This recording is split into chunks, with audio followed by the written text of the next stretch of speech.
marche tout droit, marche tout droit. Votre question est bonne et je dirais que je répondrai d'une façon assez affirmative. Ma femme a tout à fait pensé, et elle le pense encore, que Monsieur François est mort plutôt, on va le dire, assassiné. Moi, je vous dis son point de vue. Mais au fur et à mesure que l'enquête a avancé, j'ai dû essayer de faire le constat d'une électrocution. Cela n'a pas été facile de faire un tel constat, parce que quand j'arrive sur place avec mon groupe d'enquêteurs, on ne trouve pas l'applique de salle de bain qui est, selon un policier, parti dans un carton. Je demande à voir l'applique, à ouvrir ce carton. Impossible de mettre la main sur cette applique qui était au-dessus de son bain et qui éclairait donc la baignoire. On a trouvé l'ampoule qui faisait 45 watts, mais pas le support de cette ampoule. Et puis, plus on cherchait, moins on trouvait, et je me suis quand même dit, on ne peut pas quand même escamoter en 1 heure une applique qui disparaît dans les locaux de la police française. Heureusement que j'ai pris l'enquête, parce que je peux vous dire que la version telle qu'on nous l'a dit était tout à fait impossible, et même c'était légitime que ma femme pose des questions au téléphone, puisque c'est ce qu'elle a fait. Elle a téléphoné, la police a refusé de lui répondre, avec beaucoup de méchanceté d'ailleurs, une sorte d'agression contre elle qui est indigne de la police française. Ils ont eu beaucoup de chance que cette enquête, je la rende pas complètement juridictionnelle. Elle est restée publique et simplement d'information. Mais j'aurais pu, en effet, me retourner contre la police et même les poursuivre en justice pour fausse information. Quand vous ne trouvez pas pendant des heures une applique qui était dans une salle de bain, qui est emportée par un carton, on ne sait où, et qui disparaît complètement, et que même, imaginez, je suis président des Français, je ne trouve pas moi-même cette applique. Donc, évidemment, il y a quoi de se poser des questions. En tous les cas, le support qui aurait donc participé à la mort de Claude François n'a pas été retrouvé, et on ne m'a jamais montré cette applique, parce que, allez écouter, un policier l'avait placé quelque part et personne ne savait où. C'était le premier point faible de leur histoire. J'ai donc fait intervenir la police présidentielle, c'est-à-dire virer le premier groupe d'enquête, et puis j'ai commencé immédiatement l'enquête sur le compteur électrique. J'ai découvert très vite que M. François avait un compteur tout de même assez sécurisé, qui laissait peu de chance à un accident, comme les plombs, des plombs très sensibles qui, pour la moindre petite variation, vont éclater et immédiatement choper l'électricité et sécuriser la vie de tout le monde, même d'un enfant. Et puis son compteur individuel était relié à d'autres compteurs individuels du bâtiment, et tous ces compteurs étaient reliés à un gros compteur général qui appartient à EDF et qui possédait et une terre de sécurité et un système pour disjoncter.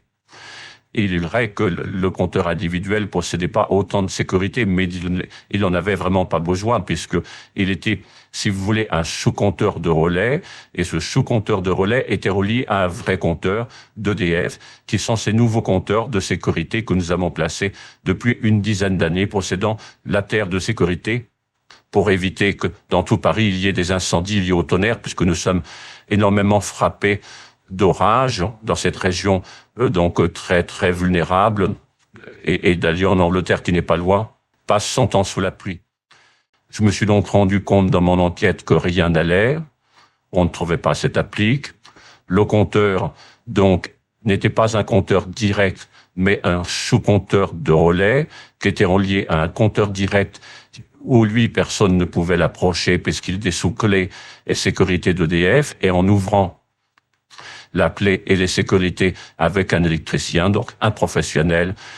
C'est lui-même qui nous a dit que François n'était pas mort électrocuté et que tout ça était une mascarade qui avait été créée par quelqu'un parce que le compteur aurait dû disjoncter dans le général.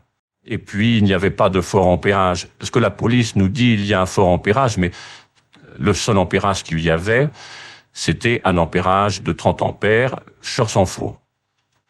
Pour qu'il y ait un fort ampérage, dont des travaux auraient dû être faits, où un câble serait passé de la cuisine jusqu'à sa salle de bain, mais ce câble n'existait pas. Monsieur François possédait une particularité dans son compteur, et ça nous l'avons découvert en fin de journée, c'est un compteur différentiel, s'exclame l'électricien qui appartenait au groupe EDF et qui était là pour l'enquête. Et alors nous lui demandons en quoi ce compteur différentiel est-il si précis, si important, est-il si sécurisé, en quoi c'est vrai, on ne pourrait en aucun cas s'électrocuter.